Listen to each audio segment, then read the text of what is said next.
হা বৃন্দাবনেশ্বরী হা বৃন্দাবনেশ্বরী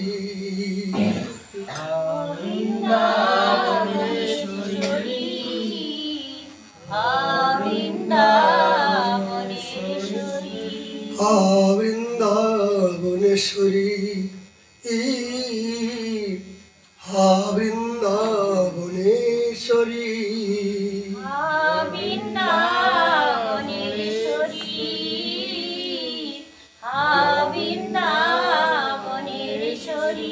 তোমার চরণে নূপুরের ধ্বনি শুনিব কি সতী ধরি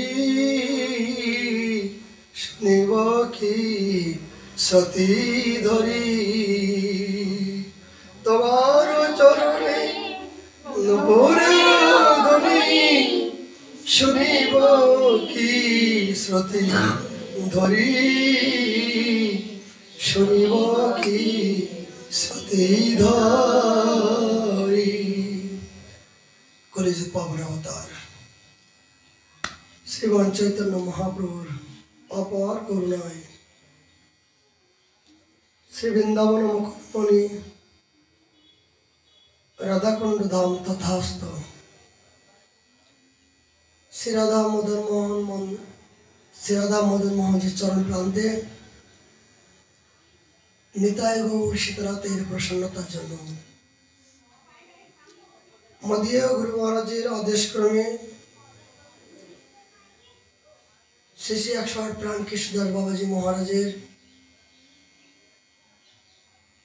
আদেশক্রমে আমাদের এখানে নিত্য নৈমিত্তিক হরিকথার আয়োজন।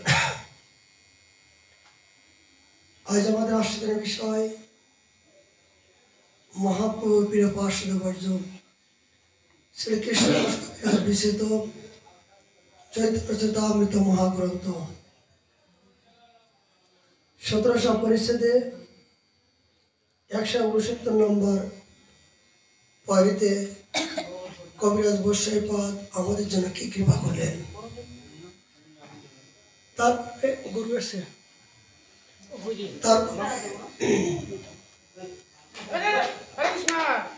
বৃন্দাবন ময়নামী থেকে প্রেমানন্দ সরস্বতী পাদের কৃপামৃত স্বরূপ একটি শ্লোক আমরা আস্বাদন করার জন্য প্রিয়সী। কেন এই বৃন্দাবন ময়নামৃত শ্রবণ করব?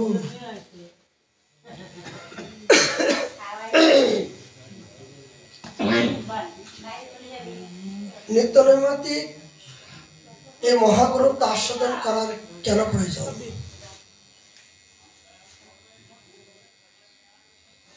সমস্ত মহাজনগণ নিগুড় তত্ত্ব রসের যে নির্যাস স্বরূপ, ভজনের নিগুড় তত্ত্ব রসময় স্বরূপ যে নির্যাস, সে নির্যাস হলেন এই প্রেমানন্দ সরস্বতীপাদের কৃপামৃত। প্রকাশানন্দ সরস্বতীপাদ থেকে হয়েছেন প্রেমানন্দ সরস্বতীপাদ। তিনি যেভাবে মহাপ্রভুকে বিভিন্ন প্রকার দোষ নিন্দা অবজ্ঞা করে তাচ্ছিল্য করেছিলেন, সেই মুখ দিয়ে তিনি আজ স্থিতি করে জগৎকে শিক্ষা দিলেন।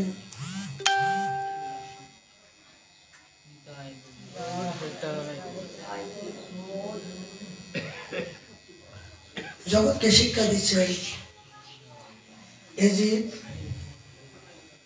জগতে আমাকে যারা ঘৃণা করে অবজ্ঞা করে, আমি তাদেরকে ঘৃণা করি না, অবজ্ঞা করি না, তাদেরকে আপন করে নিয়ে এমন কৃপা করি সমস্ত জগতের কাছে তিনি বন্দনীয় পূজনীয় হয়ে থাকেন। এ হলো মহাপ্রভুর পূর্ণ অবদানের পূর্ণ প্রতীক, করুণার অবদানের।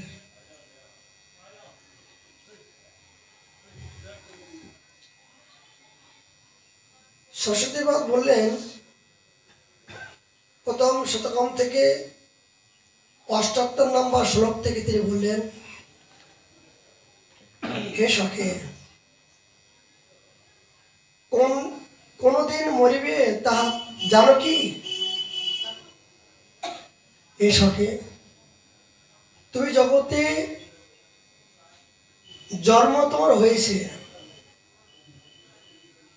এবং মৃত্যু অবধারিত হবেই, কিন্তু কোন দিন যে তোমার মৃত্যু হবে এটা কি তুমি জানো? শিশু বা নবীন যুবকের কি আকাঙ্ক্ষিত মৃত্যু হয় না? তাহলে আনন্দিনীয় বুদ্ধি দেহ ইন্দ্রিয়াদি আসক্তি রহিত হইয়া কোনো বিচার না করিয়া আত্মশীঘ্রে শ্রী বৃন্দাবন যাত্রা করো। কি বললেন? যে জন্ম হলে মৃত্যু অবধারিত হবেই, কিন্তু সেই মৃত্যুটা কখন হবে, কোন দিন হবে এটা কি তুমি জানো? আজ পিতার অগ্রে পুত্র মৃত্যু হচ্ছে, আবার পুত্রের অগ্রে পিতার মৃত্যু হচ্ছে। এগুলো যাওয়া আসার ময় জগৎ। এই জগতের প্রকৃতির নিয়ম, ব্রহ্মার সৃষ্টির রহস্য। জন্ম হবার সঙ্গে সঙ্গে আমাকে মৃত্যুবরণ করতে হবে। সরস্বতীবাদ বললেন, অনন্দীয় বুদ্ধি কেন? কারণ এই মৃত্যুকে ভয় পেয়ে তুমি বিভিন্ন প্রকার এই জড়জগতের প্রতি আসক্ত কেন হচ্ছ? তুমি তোমার মৃত্যু অবধারিত আসবেই, তার জন্য তুমি নিজে কি চিন্তা করছো? সেই মৃত্যুকে জয় করার মতন তুমি জীবনে কি সংকল্প করছো? সেই জয় করার মতন সেই যুদ্ধ, জীবন যুদ্ধে কি যুদ্ধ করছো? শরৎ বললেন, যারা একমাত্র চতুর বুদ্ধিমান, তারা এই সত্যকে যারা জানতে পেরেছেন, এই জন্ম হলে মৃত্যু অবধারিত হবেই। এই মৃত্যুর হাত থেকে রেহাই পাওয়ার জন্য একটাই মাত্র যুদ্ধ। সেই যুদ্ধ হলো যথা ধর্ম তথা জয়। এই ধর্মযুদ্ধে যারা যুদ্ধ করতে করতে যারা এই যুদ্ধে জিতে গেছেন, এই যুদ্ধে যারা অবস্থান করছেন,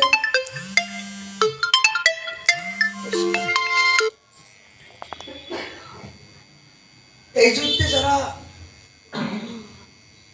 হাঁটতে জানেনি, হাঁটতে জানেন না, তারা এই জীবনকে উৎসর্গ করে দেওয়ার জন্য এই যুদ্ধক্ষেত্রে ময়দানে নেমেছেন, তারা একমাত্র যোদ্ধা। মানে কি? যে এই সংসার চক্রে ঘাত প্রতিঘাত, মান অপমান এগুলো থাকবেই, কিন্তু এর মধ্য দিয়ে কেউ যদি তার ইষ্ট দেবতার, আরাধ্য দেবতার চরণ থেকে যদি বঞ্চিত না হয়, শত বাধা পাওয়ার পরেও যদি ভগবানকে ভুলে না যায়, তিনি একমাত্র পরম যোদ্ধা। তিনি একমাত্র এই যুদ্ধে জয় করে বিজয়ী প্রাপ্তি হবার মতো সামর্থ্যবান। সরস্বতী বললেন, তোরা বিচার না করিয়া অন্য শীঘ্রই বৃন্দাবন যাত্রা করো। কেন? সে যুদ্ধ যদি করতে হয়, তুমি তোমার নিজের বাড়িতে বৃন্দাবনে গিয়ে তুমি করো। যদি পরাজয় শিকার হয়, সেই যুদ্ধে যদি তুমি মৃত্যু হয় তবু ভালো, তুমি তোমার নিজের বাড়িতে গিয়ে এই দেহকে এই মৃত্যুবরণ করার জন্য তুমি তৈরি হও, এতে দুঃখ নাই। সরস্বতী বাপ এটা আমাদের দিকে নির্দেশনা করলেন যে বৃন্দাবন হলো আমার নিজের বাড়ি। নিজের বাড়িতে যদি মৃত্যু হয়, তবু নিঃশ্বাস ত্যাগ করে বলতে পারবো যে না, হে নাথ, জীবনে যৌবনে এই মৃত্যুর জন্য তো আমি আজ তোমার চরণে আশ্রয় গ্রহণ করলাম। সারা জীবনের সংগ্রাম, এই সংগ্রাম যুদ্ধে জয় আমাকে হতে হবে। সেই জয়টা হবে ধর্মের জয়। ধর্মকে নিয়ে যদি আপনি জয় করেন, যুদ্ধ করেন, তাহলে আপনি জীবনে হারবেন না। আর এই যুদ্ধে আপনাকে রক্ষা করার মতো একজন মালিক আছেন, সেটা শ্রী ভগবান। আচ্ছা বলুন তো, পাখিগুলো পর্যন্ত, একটা দৃষ্টান্ত, পাখিগুলো পর্যন্ত তারা যখন একটা বাচ্চাকে আহার দেন, আহার দেওয়ার পরে তিনি কি আশা করে যে আমি এত কষ্ট করে খাওয়াচ্ছি, ধোয়াচ্ছি, সে আমাকে লালন পালন করবে, ভালো মন্দ খাওয়াবে, ভালো ঘর বাঁধে দেবে, এই জাতীয় আশা নিয়ে কি কোনো পাখি কি বাচ্চাকে লালন পালন করে? জগতে কোনো পাখি, একটা ছোট পাখির একটা বুদ্ধি দেখুন, তিনি তার বাচ্চাকে লালন পালন করার জন্য তিনি স্বার্থ নিয়ে কোনো সেবা করেন না। কিন্তু আজ আমরা মানব জাতি হয়ে আমরা স্বার্থ ছাড়া কেউ কারো সেবা করি না। আমার সন্তানকে লেখাপড়া শেখাচ্ছি, মানুষের মতো মানুষ করছি, কারণ কি? যে বৃদ্ধ হয়ে গেলে আমাকে দেখাশোনা করবে, বৃদ্ধ হয়ে গেলে আমাকে ভালো মন্দ খেতে দেবে। এই স্বার্থের জন্য, লালসার জন্য আমরা জগতে সন্তানের প্রতি আসক্ত হতে আসি। কিন্তু জগতে স্বার্থ ছাড়া কোন ব্যক্তিটা আপনাকে ভালোবাসে বলুন তো? নিজের গর্ভধারণী পিতামাতা পর্যন্ত সন্তানের কাছ থেকে স্বার্থ নিয়েও আপনাকে সেবা করছে, স্বার্থ নিয়ে লেখাপড়া শেখাচ্ছে, স্বার্থ নিয়ে লালন পালন করছে, যে বার্ধক্য সময়ে তার নিকট থেকে আপনি সুখ পাবেন এই জন্য। কিন্তু একটা পাখি, নিরীহ পাখি, নির্বুদ্ধি, যার জ্ঞান নাই, বিবেক নাই, ভালো মন্দের বিচার নাই, তিনি জগৎকে শিক্ষা দিচ্ছেন যে আমায়, আমার পুত্রকে লালন পালন করার জন্য আমি নিজেই নিঃস্বার্থভাবে তাকে সেবা করছি। কিন্তু একদিন সে আমাকে ছেড়ে পাখনা উড়ে চলে যাবে। চলে যাওয়ার পরও সে কিন্তু একবারও কোনো আসক্তি বোধ করে না। সে কিন্তু একবারও পর্যন্ত দুঃখ করে। একটা পাখি যখন তার বাসার থেকে যখন পাখনা উড়ে যায়, উড়ে যাওয়ার পরে চলেই গেল, কিন্তু তার পরিবর্তে কি সে পাখি কি কোনো দুঃখ করে? দুঃখ করে না। কি সিদ্ধান্ত দেখুন! তাহলে একটা পাখি পর্যন্ত তার নিজের সন্তানকে জন্ম দেওয়ার পরও, লালন পালন করার পরও তার প্রতি আসক্ত বোধ করে না। আর আমি দুদিনের জন্য জগৎ এসেছি, এ ধন যৌবন পুত্র পরিবারও আমি যদি না থাকি, তোর কেউ দেখার লোক নাই। আমার মতন স্বামী ছিল বলে তুমি ঘর করতে পারলে, তা না হলে তোমাকে কেউ বিয়ে করতো না। এই জগতে বলি না যে আমি হয়েছিলাম বলে তোমাকে বিয়ে করেছি বলে তুমি বেঁচে গেলে, তা না হলে তোমাকে কেউ বিয়ে করতো না। আবার স্ত্রী বলে আমার মতন স্ত্রী পেলে বলে তুমি বাঁচলে, তা নাহলে তোমার কপালে অনেক বিপদ ছিল। এগুলো জগতে আমরা বলি। মনে রাখুন, জগতে কেউ কারোর জন্য কেউ দায়ী নয়। প্রতিপ্রত্যেকের বিধাতার বন্ধনে আবদ্ধ হয়ে আমরা জগতের প্রতি আসক্ত হতে চলেছি। কিন্তু পাখির কাছ থেকে শেখা উচিত, আমার একটা পাখির কাছ থেকে শিক্ষা নেওয়া উচিত। জগতে যা আমি পেয়েছি সেগুলো ক্ষণেকের জন্য পেয়েছি, আবার ক্ষণেকের জন্য রেখে আমাকে চলে যেতে হবে। পাখির মতন পাকড়া উড়লে যেমন চলে যায়, সেই মা যেমন কোনো দুঃখ বন্ধ করে, ঠিক এই সাধকের জীবনে যাদের প্রতি আমি আপন মনে করছি, নিজের মনে করছি, এ সারা জীবন এ আমার এই নিজের থাকবে না, আমার আপন থাকবে না, সে একদিন ফুরুত করে চলে যাবে। এটা হলো প্রকৃতির নিয়ম। কিন্তু এইটা যারা মেনে নিতে পেরেছেন, এইটাই যারা প্রকৃত সত্যকে জ্ঞান জানতে পেরেছেন, তারাই হলো একমাত্র মহান, তারাই হলো একমাত্র সাধক, তারা ঋষি, তারা তপস্বী, ব্রহ্মর্ষি। এই ঋষি, তপস্বী, ব্রহ্মর্ষির উপাধি কি? তাদের উপাধি হলো, আরেকটা কথা, জগতে যারা সাক্ষাৎ ভাগবত দর্শন করেছেন বা পেয়েছেন, বিনা ত্যাগে, বিনা কষ্টে, বিনা সাধনায় সাক্ষাৎ ভাগবত দর্শন পাই নাই। এই ত্যাগের মধ্য দিয়ে যে সুখ আছে, ত্যাগের মধ্য দিয়ে যে পরম আনন্দ আছে, সে আনন্দ উপলব্ধি তখনই হয় যিনি ত্যাগ করতে পেরেছেন, তিনি একমাত্র সেই আনন্দ উপলব্ধি করতে পেরেছেন। জগতে কত রাজা, প্রজা, রাজদেশ, কত কিছু আছে, থাকার পরও কেউ কোনোদিনের জন্য সুখী নয়। সব দুঃখের কারাগার, দুঃখের সংসারের মধ্য দিয়ে জর্জরিত। এই জন্য তো আজ সুখের জন্য মানুষ ত্রাহি ত্রাহি করে ঘুরছে, কোথায় যে শান্তি পাবো, কোথায় যে আমি আনন্দ পাবো, কিন্তু আনন্দের সন্ধান তিনি পাচ্ছে না। না পাবার কারণ কি?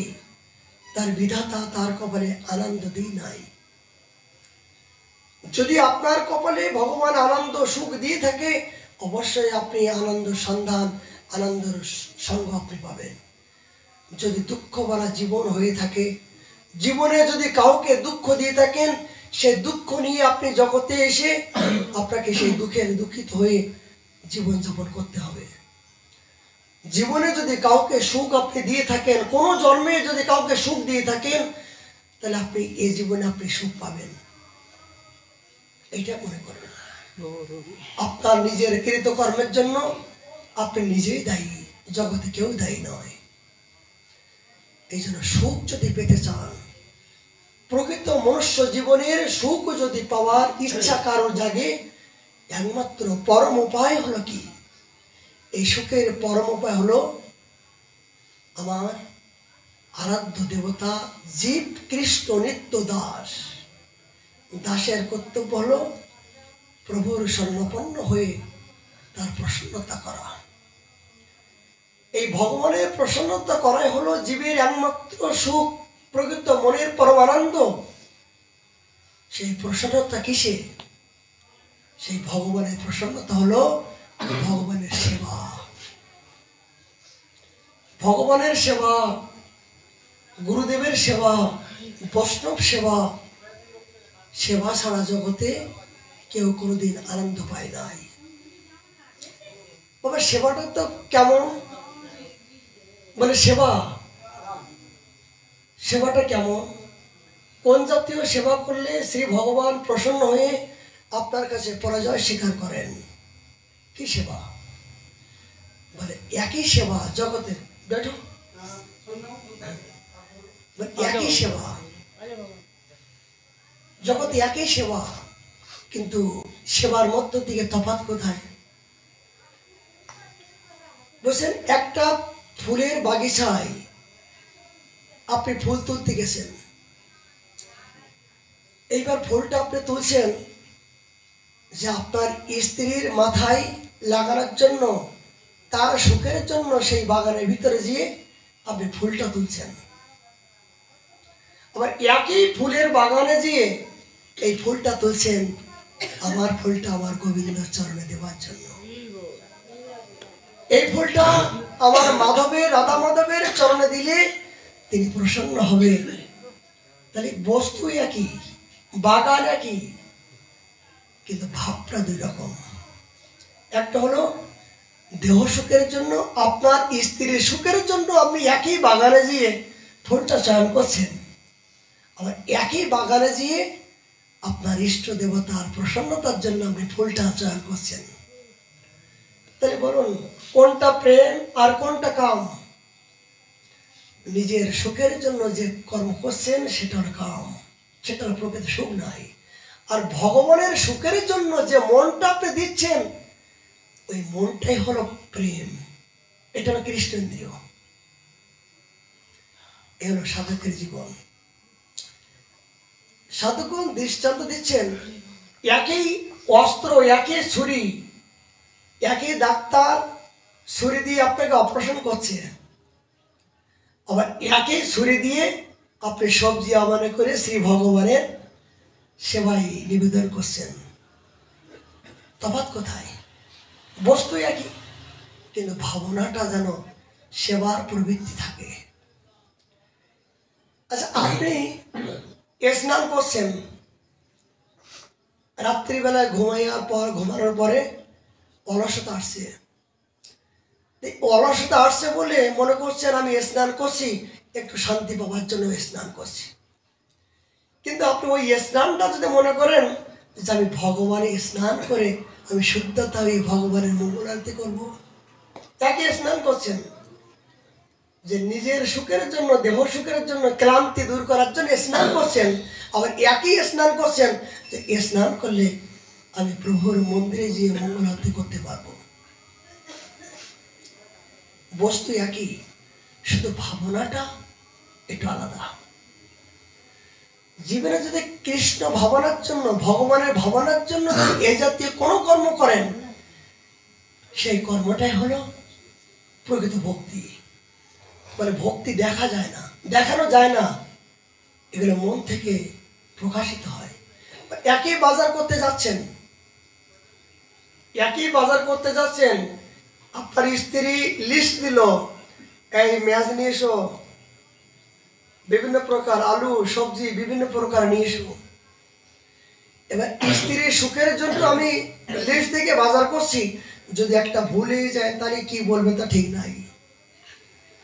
যদি আমার স্ত্রী এই লিস্ট ছাড়া যদি একটা ভুলে যায়, তাহলে বাড়ি গিয়ে আমাকে গালাগালি খেতে হবে।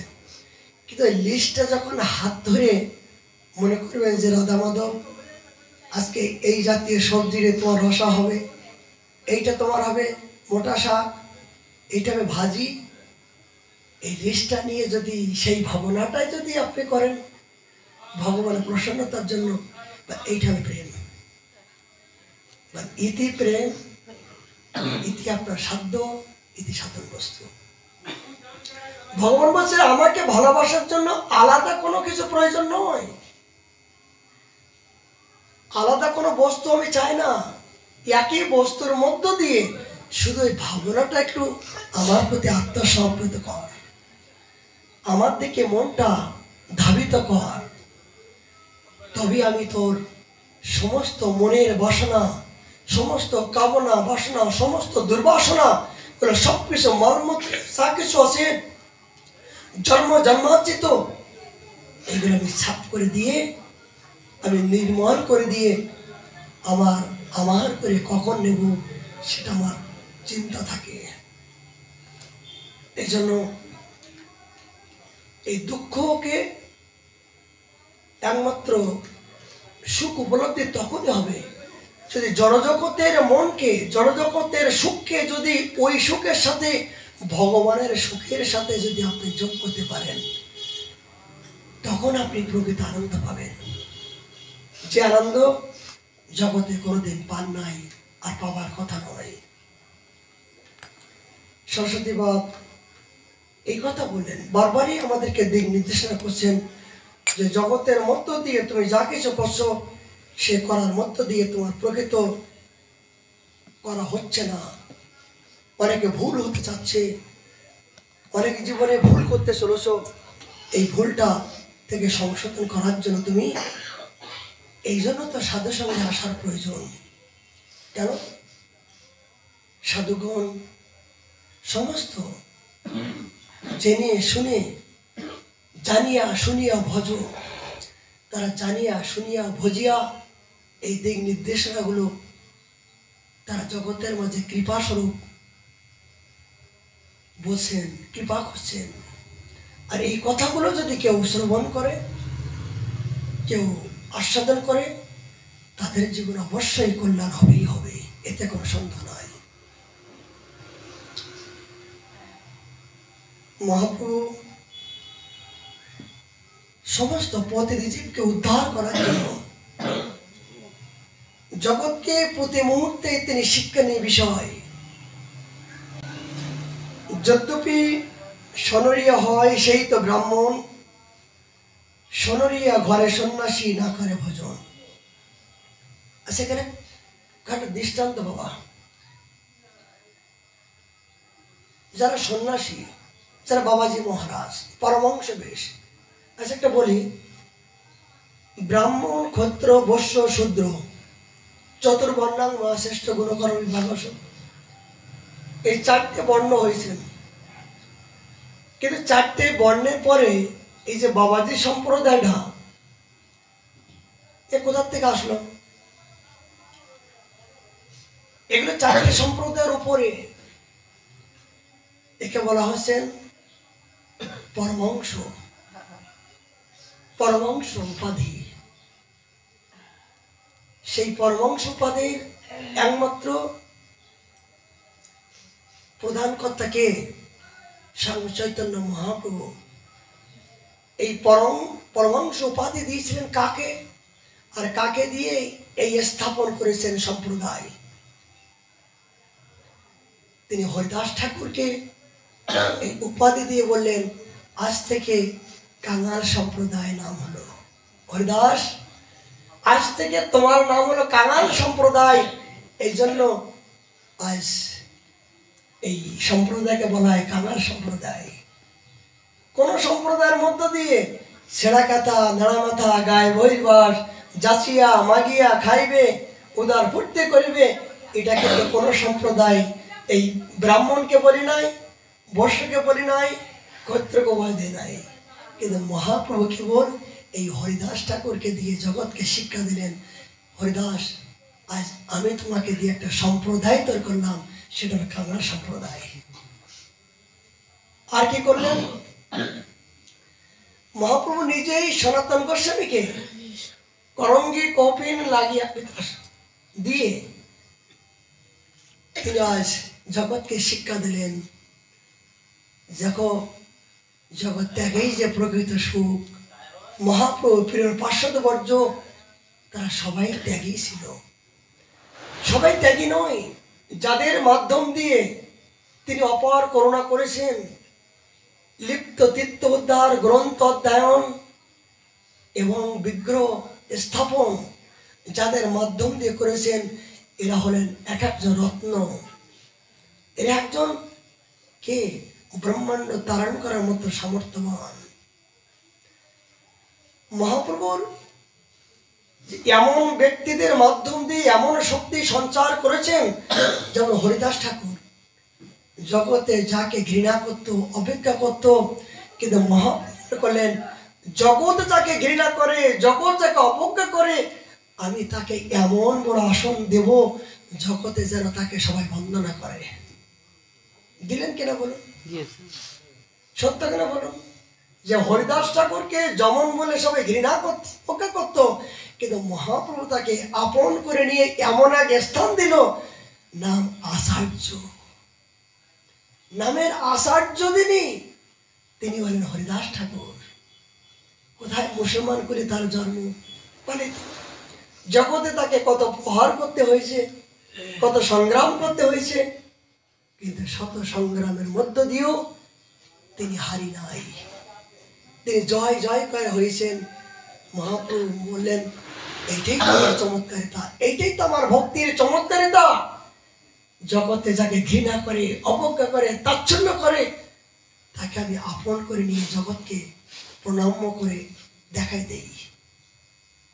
দেখুন জয়দেব সনাতন, আজকে মুসলমানের ঘরে যবনের উচ্ছিষ্ট খেয়ে তারা জীবনযাপন করার পরও, এত বড় ধনঢ্য ব্যক্তি, এত বড় সম্মানের ব্যক্তি হবার পরও মহাপ্রভু ওখান থেকে ছিনিয়ে নিয়ে জগৎ মহাই তারা বন্দনীয়, পূজনীয়। কি আদর্শ! কেন শিক্ষা দিলেন? মানে কাঙালের মাধ্যম দিয়ে অনেকে ধনীর থেকে, এই ধনী ব্যক্তি কোনোদিন কৃষ্ণকে পায় না, ওই ধনী ব্যক্তির থেকে যদি কেউ ভিখারি হতে পারে, আর ভিখারি ত্যাগ বৈরাগ্য নিয়ে যদি কেউ জগতে চলতে পারে, তবে তাদের দ্বারা জগতে কল্যাণ হবে। আচ্ছা বলুন তো, জগতে যারা ত্যাগ করেছেন তাদের নাম জগতে ইতিহাসের পাতায় সবাই বলছেন, কিন্তু যারা জগতে নিন্দা, হিংসা, অবজ্ঞা করেছেন, এই কোন সন্তানের নাম কি শকুনি রাখে? যদি বলি যে আপনার ছেলের নাম শকুনি রাখুন, দুর্যোধন রাখুন, রাখবেন? রাখবেন কেন? নামের সাথে একটা কুমনোভাব, কুদৃষ্টি জগৎময় আছেন ওই নামের সাথে। কিন্তু সবাই ধর্মরাজ যুধিষ্ঠির, ভীম, অর্জুন, নকুল, সহদেব, সমস্ত ধর্মের সাথে সম্বন্ধ যে নামগুলো, সে নামগুলো জগৎময় সবাই বন্দনা করে, সবাই কৃপা করে সেই নামগুলো রাখার চেষ্টা করে।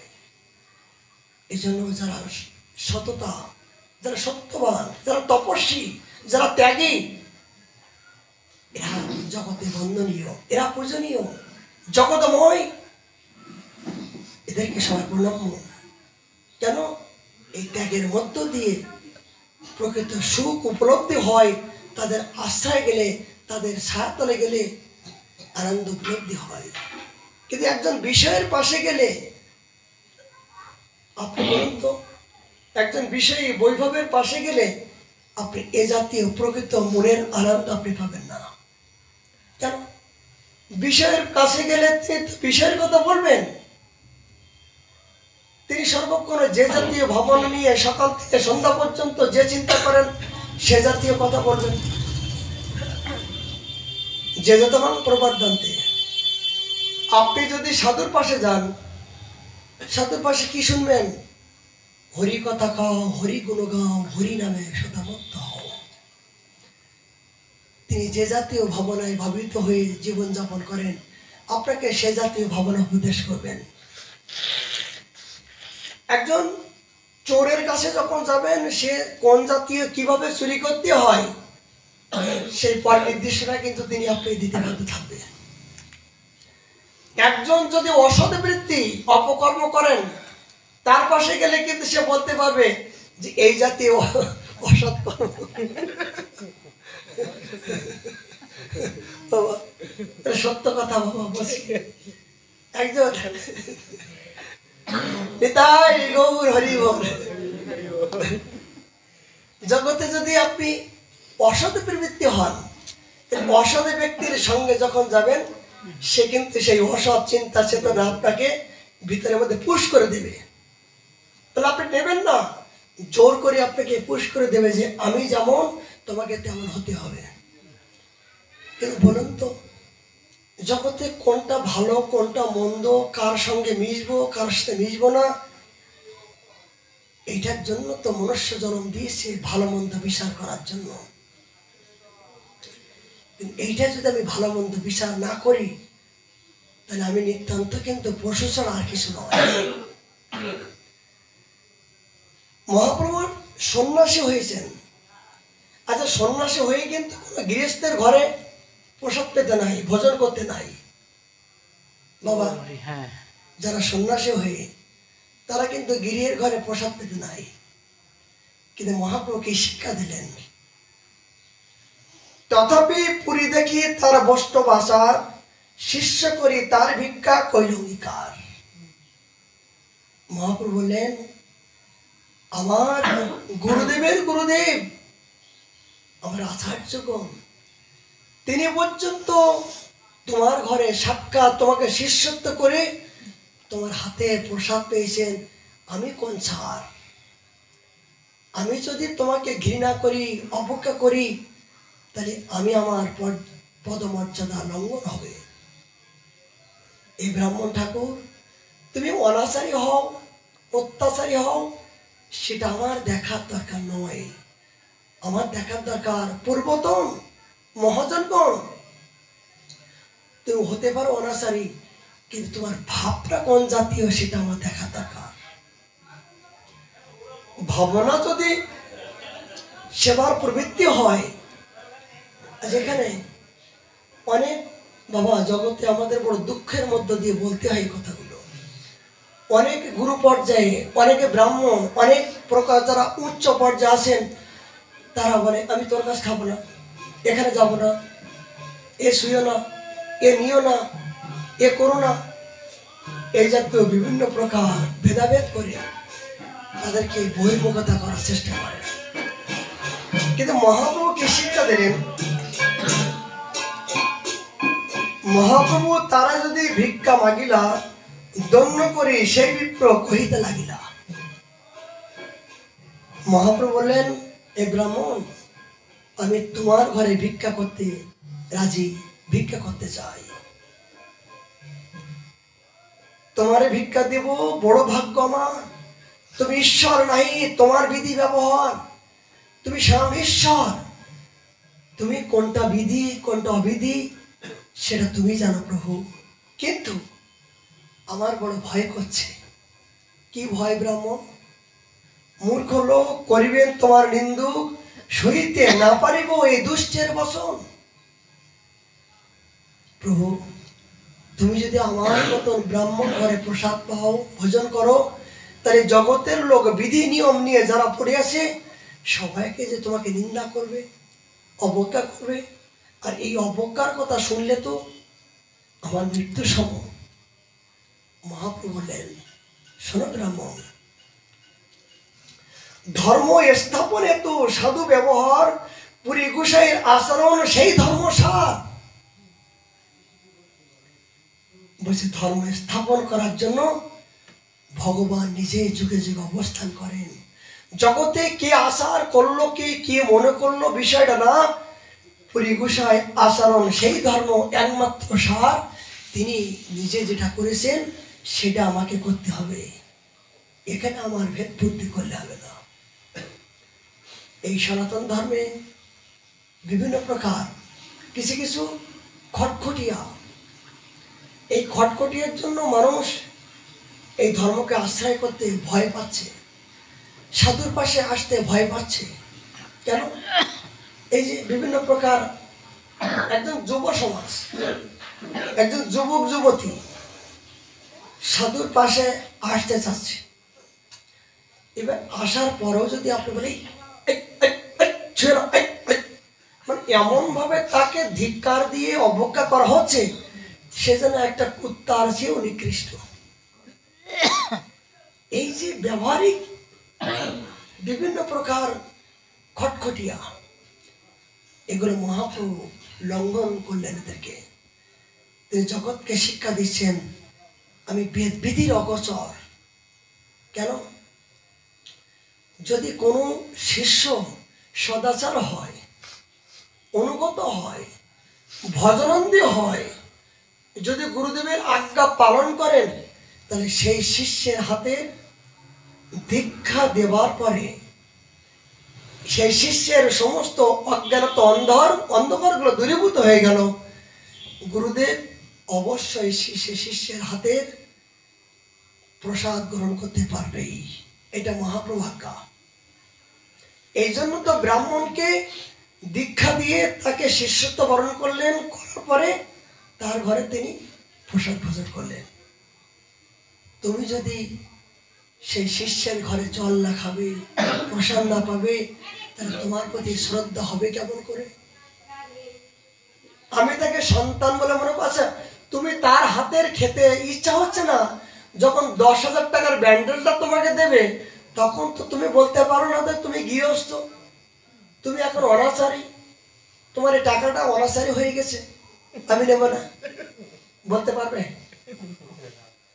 আজকে সত্যি যে আপনি শিষ্যত্ব বরণ করে নিলেন, নিজের পুত্র মানে জনজগতের পুত্র তো ক্ষণস্থায়ী, রক্তের সাথে সম্বন্ধ এ জগতে পেলাম আর এ জগতে রেখে চলে যেতে হবে। কিন্তু শ্রী গুরুদেব করুণা করে যাকে শিষ্যত্ব বরণ করে সন্তান করছেন, কার বাড়ি কোথায় ঘর জানা না, চেনা না, কিন্তু হঠাৎ করে যেন পরিচয়, হঠাৎ করে যেন দেখবার দেখা মাত্র মনে হয় যেন কত জন্মে দেখেছি, কত জন্মে আমার চেনা পরিচিত। তাকে আপন করে নিয়ে আশ্রয় দেওয়া হলো। এই আশ্রয়টা কেন দেওয়া হলো? পূর্বে জন্মে তার সাথে আমার সম্বন্ধ ছিল। গুরু শিষ্যের সম্বন্ধে কিন্তু এক জন্মে হয় না আপন। যদি একজনে আপন হতো, দেখুন কোথায় বাড়ি, কোথায় ঘর, চেনা না, জানা না, কিন্তু সবাই যেন একত্রিত হয়ে ছুটে চলে আসছে। আসার পরে আবার যেন আবার আবদ্ধ হয়ে তাদের সাথে একাকার হয়ে যাচ্ছে। দেখা মাত্র মনে হচ্ছে আমার জন্মজ আপনজন কোথায় দেখেছি, আমার হারানো সেই জন আমি পেয়ে গেছি। এই গুরু শিষ্যের সম্বন্ধ পূর্বপুরুষ জন্মের। বলে প্রথম থেকে সম্বন্ধ হয় নাই কেন? বলে আগের জন্মে যেখান থেকে ছিন্ন হয়েছিল, এতদিন পর্যন্ত আমার যত ভোগ ছিল আমি ভোগ করেছিলাম। ভগবান করুণা করে যেখান থেকে আমার শুরু হয়েছে, ঠিক করুণা করে চুলের মুঠি ধরে আপনাকে সেখান থেকে আবার সম্বন্ধ যোগ করে দেবেন। যদি হয় যোগ, কবু না হয় বিয়োগ। দেখুন কোথায় ইতালি, কোথায় অস্ট্রেলিয়া, কোথায় কলকাতা, কোথায় বাংলাদেশ, কোথায় কোথার থেকে ছুটে আসছে। আমরা তো কিছুই জানি না, চিনি না, কিন্তু চেনার দরকার নাই। বলছেন কি 1000 গরুর ভিতরে যদি গরুর বাছুরটা হারিয়ে যায়, ও গরু কিন্তু নিজের বাছুরটা খোঁজ করে নিতে পারে, পারে না? কিনা 1000 গরুর ভিতরে বাছুর কিন্তু একই রকম, সব একই রকম। আপনি যেমন দেখবেন, আমি তেমন দেখব, কিন্তু মা কিন্তু ওটা দেখবে না। ও নির্দিষ্ট নিশানা ও মা বলতে পারে যে এই 1000 বাছুরের মধ্য দিয়ে এক হলো ওটা আমার। মানে কি, যার পূর্বজন্মের গুরু বিরোহী, যার পূর্বজন্মের সম্বন্ধ যেখান থেকে বিচ্ছিন্ন হয়েছেন, সেই সময় যখন হবে তখন ভিতর থেকে যেন তোলপাড় সৃষ্টি হবে যে আমি কোথায় গেলে আমি আমার হারানো দেবতাকে পাবো, কোথায় গেলে আমি আমার সেই হারানো ব্যক্তিকে পাবো। তার প্রাণ থেকে বারবার ছটফট করে ভগবান যেন ওখান থেকে বলবে যা যা, তোর জন্য অপেক্ষা করছে, কেউ না কেউ অপেক্ষা করছে, অপেক্ষা করছে। ভগবান করুণা করে সেখানে চুলের মুঠি ধরে পাঠিয়ে আপনার বন্ধন মুক্ত করে তখন করবে চোখ। এতদিন বিয়োগ আছি কেন? আমি আমার কর্মদোষে, মায়ের জগতে কর্মদোষে বিয়ে হয়েছিলাম। কিন্তু যদি ভক্তের যদি আকতি মিনতি অনুরাগ যদি প্রকৃত সততা হয়, তাহলে ভগবান করুণা করে সেই আকতিগুলো তিনি নিজে দিয়ে ধারণ করে তাড়াতাড়ি তার বন্ধন মুক্ত করার জন্য সেই সৎপুরুষ সদ্গুরুদেব সৎসঙ্গের মধ্য দিয়ে তার মনের বাসনা পূর্ণ করার জন্য তিনি তাড়াতাড়ি কৃপা করে থাকেন। এটাই এই জন্য যে গুরুদেব শিষ্যত্ব বরণ করার পরও যদি সেই শিষ্যকে তাচ্ছল্য মনে করে, অবজ্ঞা মনে করে দূরে দেওয়ার চেষ্টা করেন, তাহলে কিন্তু গুরু শিষ্যের সম্বন্ধ গাঢ়তা হয় না, শ্রদ্ধা হয় না, দূরে দূরে ভাব হয়। মহাপ্রভু এটা শিক্ষা দিলেন যে জগতের 4টে সম্প্রদায়, 4টে সম্প্রদায়ের মধ্য দিয়ে আমরা হলেন মাধবার্য সম্প্রদায়। শুনে রাখবেন, মাধবার্য সম্প্রদায়ের মধ্য দিয়ে আমাদের পদার্থকে মাধবেন্দ্র প্রিপাত, আমাদের আচার্য বর্জ। তার থেকে আমাদের এই মাধবেন্দ্র থেকে মাধবাচার্য সম্প্রদায় আমরা আসলাম। এই মাধবেন্দ্র গুরুদেবকে ঈশ্বর পরিপাত, আর ঈশ্বর পরিপাতে গুরুদেব হলেন শ্রীমৎ চৈতন্য মহাপ্রভু। মহাপ্রভু বলছেন ধর্ম স্থাপনেতি সাধু ব্যবহার, পুরী গোসাইয়ের আচরণ সেই ধর্মসার। আচার্যগণ যে পথ করেছে গমন, সেই পথ করো সর্বক্ষণ অনুক্ষণ। তা এদিকে ওদিকে যদি তুমি যাও, তাহলে কিন্তু তুমি বিপদগ্রস্ত হবে, সাবধান। এখানে সুন্দর একটা দৃষ্টান্ত দিয়েছেন বাবা। দৃষ্টান্ত এটাই যে 4 সম্প্রদায়ের মধ্য দিয়ে কোন সম্প্রদায়ের সাথে কোনো ভজনে মিল নাই।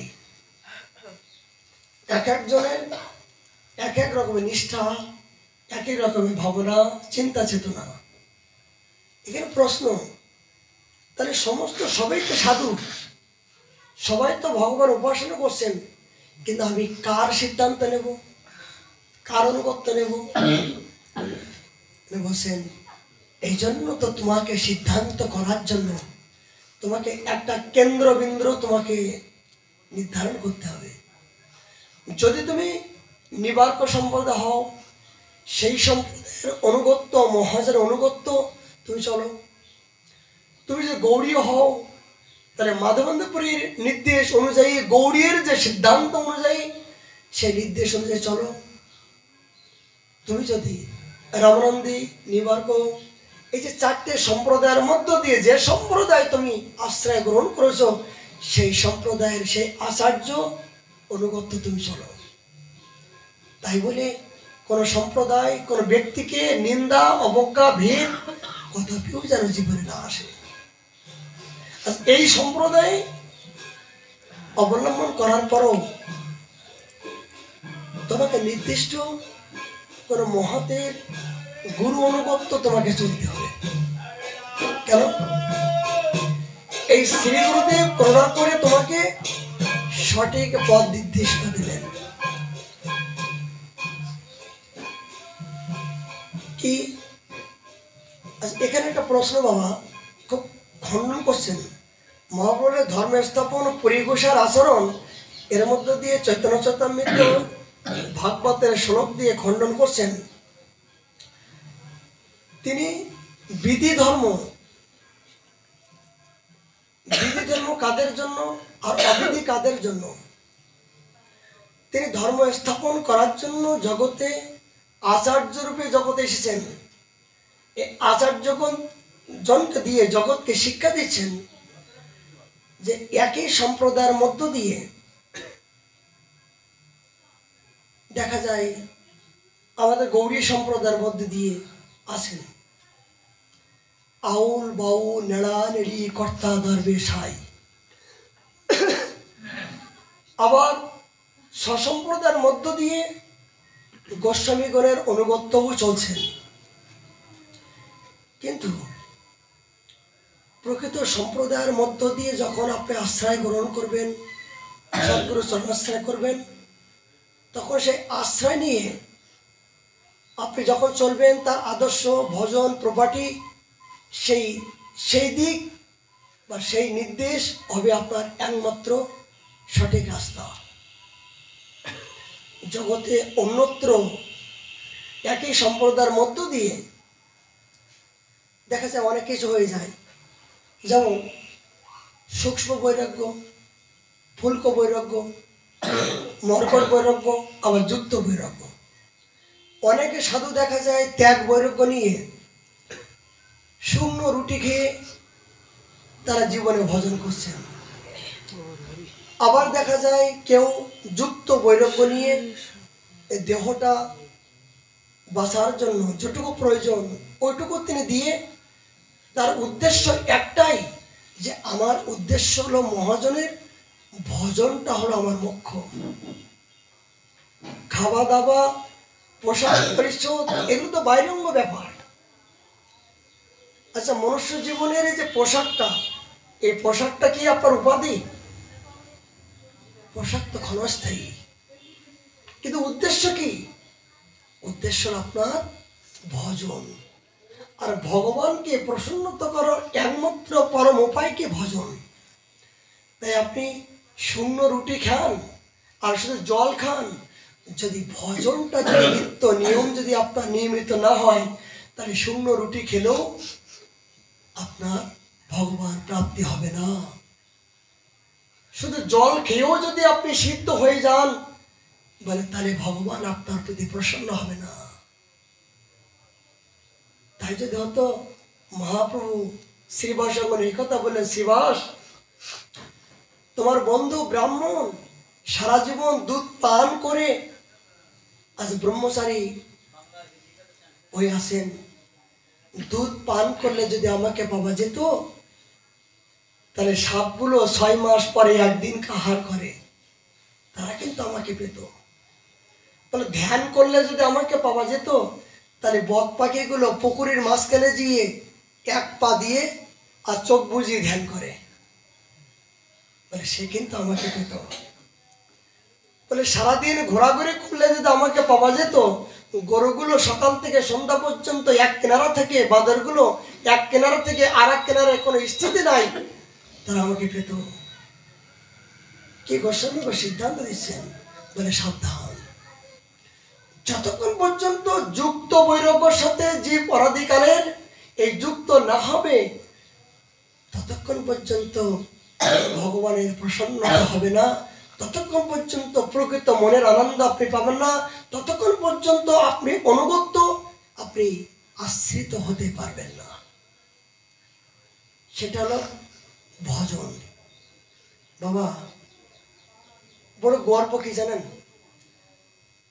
এই দাস সবচেয়ে বড় গর্ব যে ভজন সাধন নাই, কিন্তু আমার পৌরাণিক সম্প্রদায়, আমার যে নিতাই চাঁদের বংশ, প্রপাত প্রাণ গোপাল গোসাইপাদ, আমাদের যে পরম্পরা, এরা যে কত কঠোর ভজন তারা করেছেন, বড় গর্ব হয়।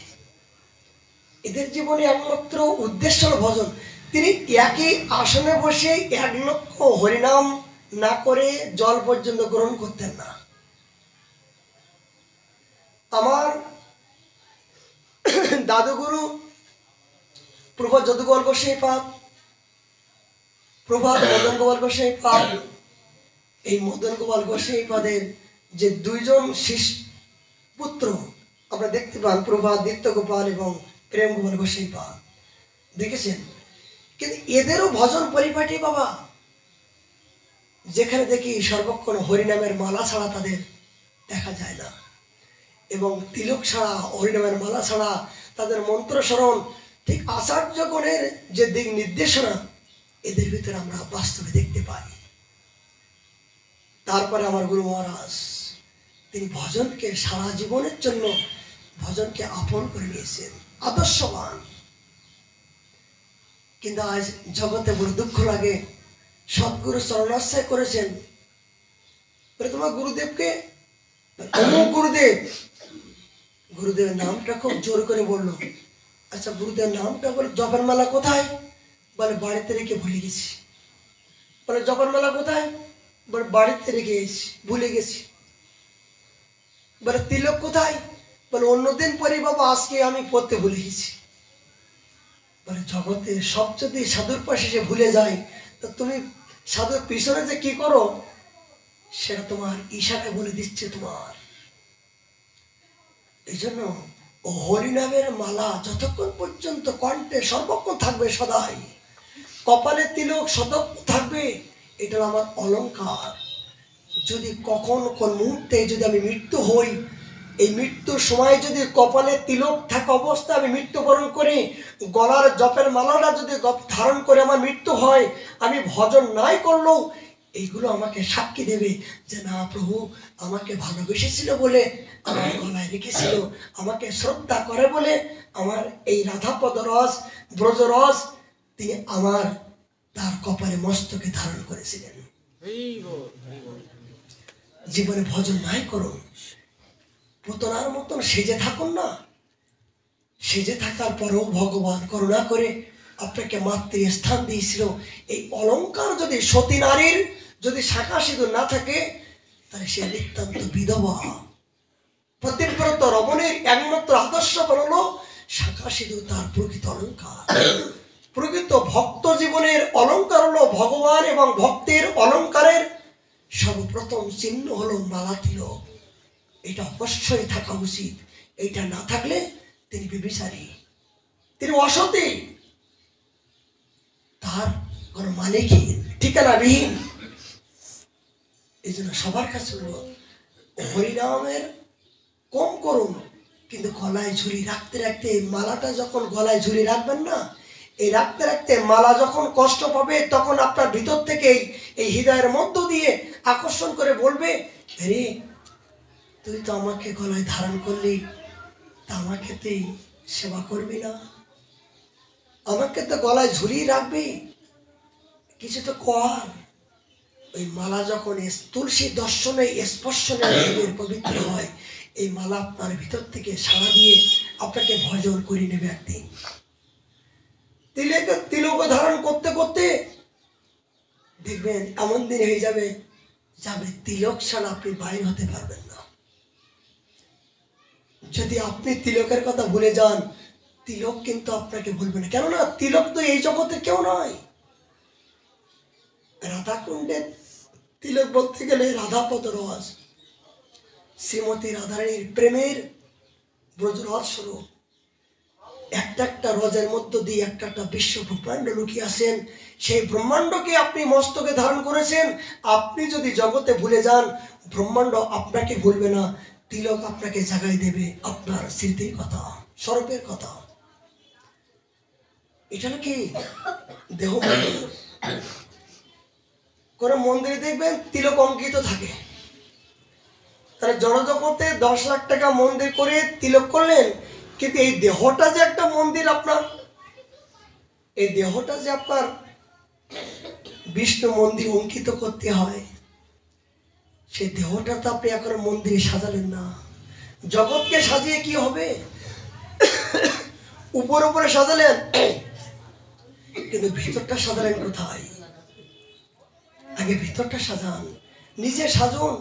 নিজে সাজতে সাজতে দেখবেন একদিন বাইরে আপনি সেজে সাজতে আপনার সময় লাগবে না।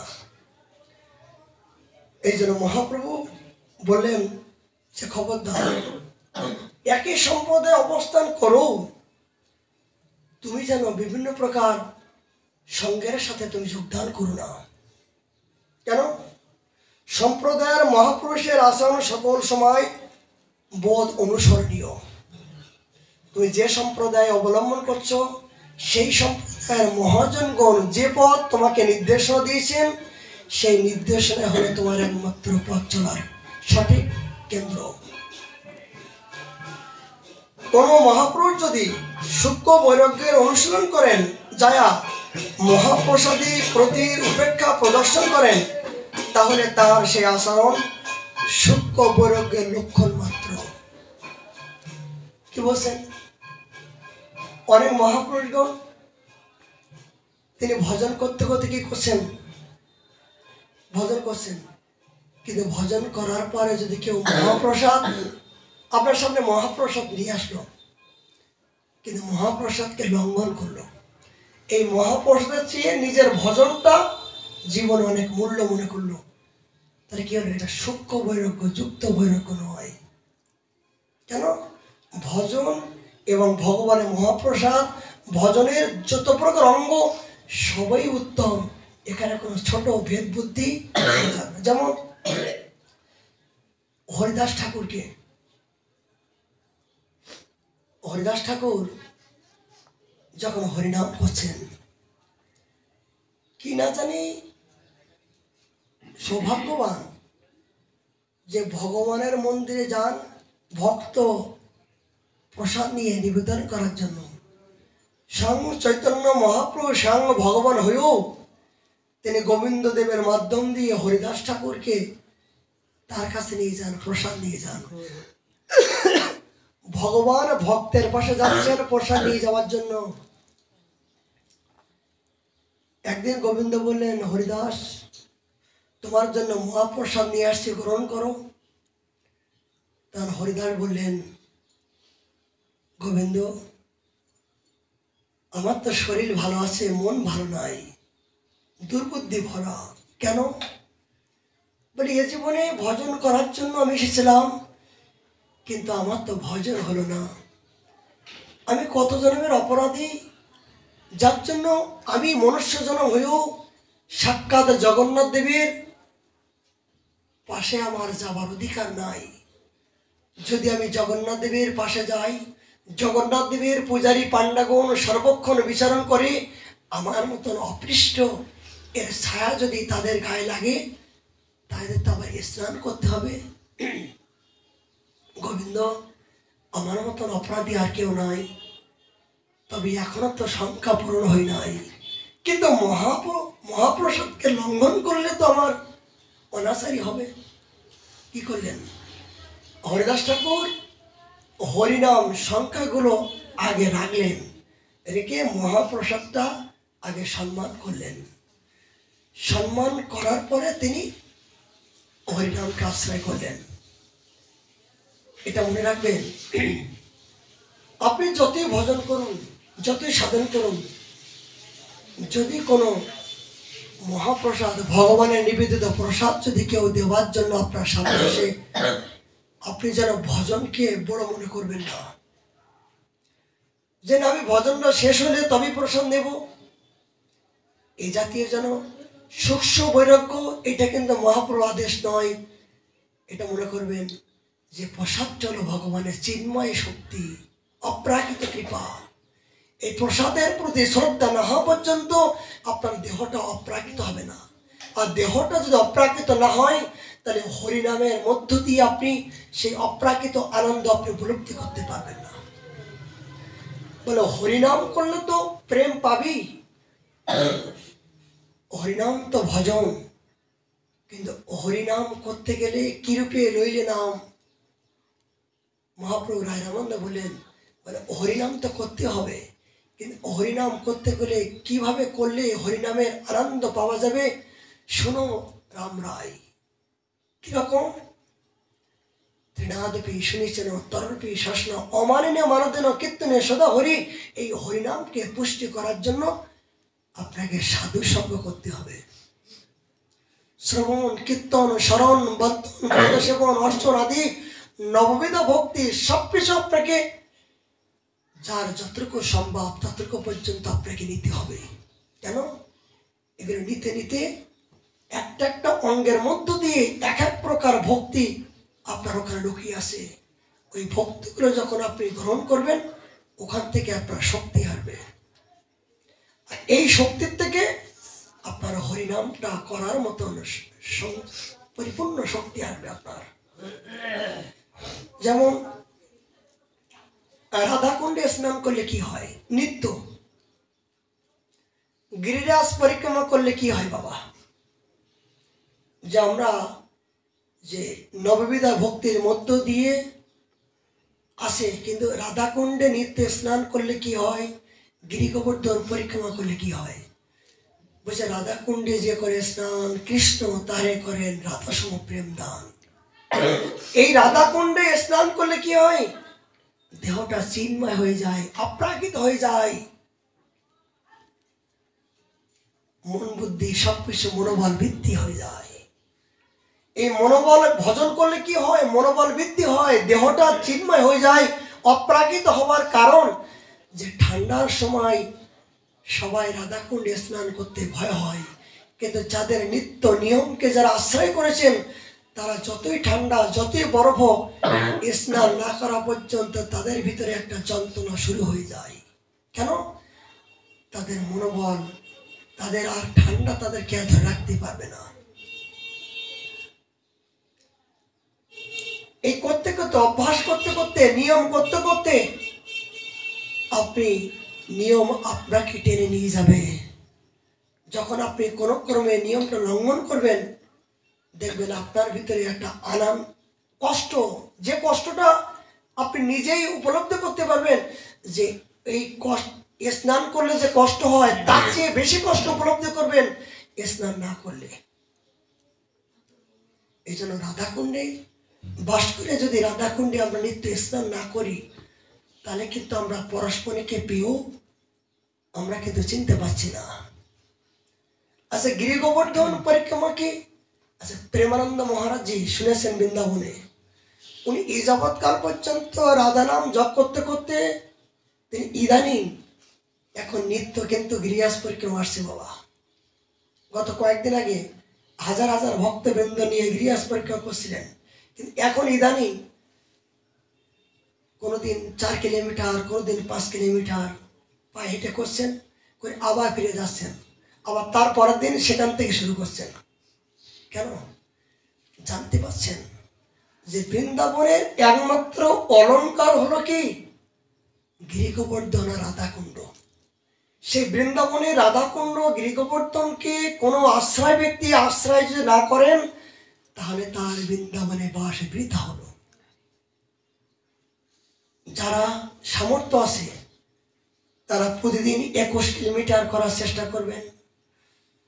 যারা অসমর্থবান কমসে কম ধান ঘাটে হয়ে ছোট পরিক্রমা করবেন, যদি তারপর অসমর্থ হয় রাধাকুণ্ড 7 বার পরিক্রমা করলে গিরি গোবর্ধনের ফল হয়।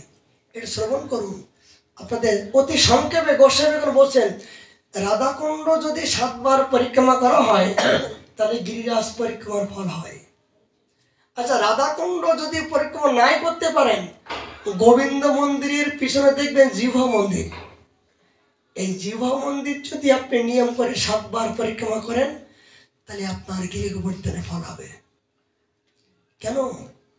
এই গিরি গোবর্ধন পরিক্রমা করলে কি হয়? জীবনে অনর্থ নিবৃত্তি জীবনে যদি কারোর জীবনে আসে, এই অনর্থ নিবৃত্তিগুলো অতি তাড়াতাড়ি মুক্ত হয়ে যাবে। কেন? এই গিরিরাজ পরিক্রমা করলে শরীরের প্রতি দেহের প্রতি আপনার কষ্ট হবে, আর যখন কষ্ট হবে তখন ভগবানের প্রতি প্রাণটা আকুতি মিনতি আকাঙ্ক্ষা আসবে, প্রভু জীবনে তোমার জন্য জীবনটা দিলাম। এই জীবন তো 84 লক্ষ জগতে অনেক কিছু সবাইকে দিয়েছি, শেয়াল কুকুরের প্রতি দিয়েছি, এই সংসারের মধ্য দিয়ে সুখের মধ্য দিয়ে স্ত্রীকে দেহটা দিয়েছি, সন্তানকে এই জীবনটা দিয়েছি, জগৎকে এই সমস্ত সম্পত্তি সব দিয়েছি, পেলাম তো কিছু না। এখন জানতে পারলাম জীবনে আমি অনেক ভুল করলাম, এই জীবনটা আর দিতে চাই না। এই সুন্দর ফুলটা একমাত্র বাদবাকি যটুকু আছে এইটুকু আমি তোমার চরণে আত্মসমর্পিত করতে চাই। সেই সমর্পিত হলো ত্যাগে, সেই সমর্পিত হলো ত্যাগের মধ্য দিয়ে যখন আপনি সমর্পিত করবেন তখন সেই ফুলটাই ভগবান গ্রহণ করবেন। এই জন্য সবার কাছে অনুরোধ, বৃন্দাবনে বাস করে আমার গুরু মহারাজ আগের দিন বলছেন যে এখন তোমাদের জীবনে ভজন করার সময়, এখন তোমাদের যৌবন আছে, এখন ভজন করে যাও। আমার মতন বার্ধক্য হয়ে গেলে কাপড়ে চোপড়ে পায়খানা প্রস্রাব যদি করে ফেলো, সে যে কত কষ্টদায়ক তুমি তখন এখন বুঝতে পারছো না। আমি এখন বুঝতে পারছি যে বৃদ্ধ হয়ে গেলে বারবার প্রস্রাব লাগে, বারবার পায়খানা লাগে, বারবার বিভিন্ন প্রকার উঠা বসা করতে যে কি কষ্ট যন্ত্রণা আমি বুঝতে পারছি। এই জন্য তোমরা এখনো সময় আছে, এখনো তোমাদের এই জীবনে যতটুকু সামর্থ্য, এই সামর্থ্য অনুযায়ী নিজের জীবনকে সংগ্রাম করো, ভগবানের সুখের জন্য দেওয়ার চেষ্টা করো। দেখবা ভগবান তোমার জন্য কত কিছু দেওয়ার জন্য তৈরি আছে, তুমি বুঝতে পারবে না। অপ্রাকৃত আনন্দ পাবে। আচ্ছা, যারা ব্রজের বাইরে আছেন, যারা বৃন্দাবনে বাস করছে, তারা দেখা যায় গোবর্ধন পরিক্রমা করছে, রাধাকুণ্ড। কিন্তু যারা ব্রজের বাইরে আছেন, বলে তারা কি উপায়? বলে তাদের মানসিকভাবে সেবা করো, মানসিকভাবে পরিক্রমা করো, চিন্তনের মাধ্যম দিয়ে মনে মনে যদি কেউ সেই ভগবানের সুখের জন্য এই জীবনকে আপনি উৎসর্গ করতে পারেন, সেই উৎসর্গটা হলো প্রকৃত উৎসর্গ। অনেক সময় দেখা যায় যে দেহ দিয়ে উৎসর্গ করছি বটে, কিন্তু মনটা আমি রাখতে পারছি না ভগবানের চরণে। কিন্তু যারা জীবনে ব্রজের বাইরে আসেন, তাদের প্রাণটা বৃন্দাবনের প্রতি প্রাণ ফেটে যাচ্ছে বারবারই। কখন যাবো রাধাকুণ্ডে, কখন গিরি গোবর্ধন পরিক্রমা করব, কখন এই জাতীয় সাধু সঙ্গ করব, এই প্রাণটা ফেটে যাওয়াই হলো ভগবানের করুণা। বৃন্দাবনের বাইরে থেকেও যদি প্রাণটা ফেটে যায় বৃন্দাবনের প্রতি, সেই প্রাণটাই হলো ভগবান বলছেন এই মনটা আমি চাচ্ছি যে আমার প্রতি কতটুকু সে ত্যাগ করতে পেরেছেন। সে ছেঁড়া কাপড় না পরলেও মনটার ভিতরে যে একটা ত্যাগের মনোবৃত্তি, যে আমি কখনো বিসর্জন দেব, কখন বৃন্দাবনে যে আমি জীবনকে আমি বিসর্জন দেব, বৃন্দাবনের বাইরে থেকেও তাদের এ জাতীয় মনোবৃত্তি যাদের আছেন, তাদেরও বৃন্দাবনে বাস হচ্ছে। পূর্ব গোস্বামীগণ বললেন যে বৃন্দাবনে বাস করেও যদি মনটা যদি অন্যত্র যায়, মানে দেহটা থাকলেও তার বৃন্দাবনে বাস হয় না। কিন্তু বৃন্দাবনের বাইরেও যদি দেহটা আসে, মনটা যদি বৃন্দাবনে এসে শ্রী ভগবানের সুখের জন্য, গুরুদেবের সুখের জন্য, ধামের সুখের জন্য প্রাণটা ফেটে যায়, কখন হাহাকার আমি কখন যাব প্রভু, কখন তোমার রাধা কুণ্ডে স্নান করব, কখন গিরি গোবর্ধন ভ্রমণ করিব। এই জাতীয় আকাঙ্ক্ষা, আকুতি, মিনতি যদি কারো থাকে, তাহলে ভগবান তার এই আকুতি মিনতি দেখে তাড়াতাড়ি তার সমস্ত বন্ধন মুক্ত করে সেবা পাবো, প্রাণ জড়াবো, সখী গুণের সখী হব। তখন তিনি তার সেবাটা নিয়ে তার বন্ধন মুক্ত করতে থাকেন। এই হলো প্রকৃত সত্য। কিন্তু এই মনটা তো বৃন্দাবনে থেকেও আমরা এখনো পর্যন্ত ভোগের প্রতি মনোবর্তী। এটা আমার দুর্দৈবক্রম। মহাজন বলছেন যে খবরদার, যে বৃন্দাবনে বাস, আচ্ছা একটা ব্যাপার, যারা রাধাকুণ্ডে বৃন্দাবন তোরা বাস করছেন, প্রত্যেকের ঘরে গিরি গোবর্ধন রাখা উচিত। যারা বৃন্দাবনে বাস করছেন তারা কেবল এই গোবর্ধন সেবা করার অধিকারে আছে। বৃন্দাবনের বাইরে কিন্তু গিরি গোবর্ধন সেবা করার অধিকার নাই। বারবার বলছেন যে গিরি গোবর্ধন, গিরিরাজ মহারাজ সেবা করার অধিকার কেবল আমার নিজজন, যারা আমার বাড়ি যারা বাস করেন, যাদেরকে আমি আপন করেছি, তারাই কেবল এই আমার সেবা করার মতন অধিকারী। আমি ব্রজের বাইরে কবু না যাই। গিরিরাজ সেবা করা ব্রজের বাইরে অধিকার নাই, কারো নিয়ম নাই। যারা বাস করছেন তারা অবশ্যই গিরিরাজ সেবা করবেন, অবশ্যই। তা না করে কি হবে? ব্রজের মুকুটমণিকে আমি ভুলে গেলাম, ব্রজের মুকুটমণিকে আমি সম্মান করলাম না। ব্রজে বাস করে সে ব্রজেশ্বরীকে যদি আমি সম্মান না করতে পারলাম, সে ব্রজের মুকুটমণি গিরি গোবর্ধনকে যদি সম্মান না করলাম, তাহলে ব্রজে বাস করা আমার কি লাভ হলো? কি লাভ হলো? সবই তো ব্যর্থ হলো। বলে গিরি গোবর্ধন সেবা করার মতন, তিনি তাই গৌর বিগ্রহ সেবা করতে গেলে অনেক সময় দেখা যায় ফুল তুলসী অনেক নিয়ম আছে, কিন্তু গোবর্ধন গিরিরাজকে সেবা করতে গেলে বেশি আটবড় নাই। সামান্য একটু তুলসী দেবেন, জল দেবেন, মিশিয়ে দেবেন, তাই প্রসন্ন হবে। কেন? যে আমার বাড়ি বাস করে আমাকে যে ভালোবাসে, সেই ভালোবাসাটাই তিনি অপেক্ষা করেন যেন আমার শুধু মনটা দিন। মনের পবিত্রতা, মনের এই যে কোমলতা, স্নেহ, মমতা, তার জন্য অর্পণ করুন। অনেক কিছু বিধি নিয়ম নাই। গিরিরাজ সেবা করলে অতি তাড়াতাড়ি এই জীবনে যত তাড়াতাড়ি বন্ধন মুক্ত হবে, অন্য ক্ষেত্রে এই গিরিরাজ সেবা করলে বন্ধন মুক্ত হওয়ার সম্ভাবনা নাই। এই জন্য ভগবান দেখেন কি সরলতা,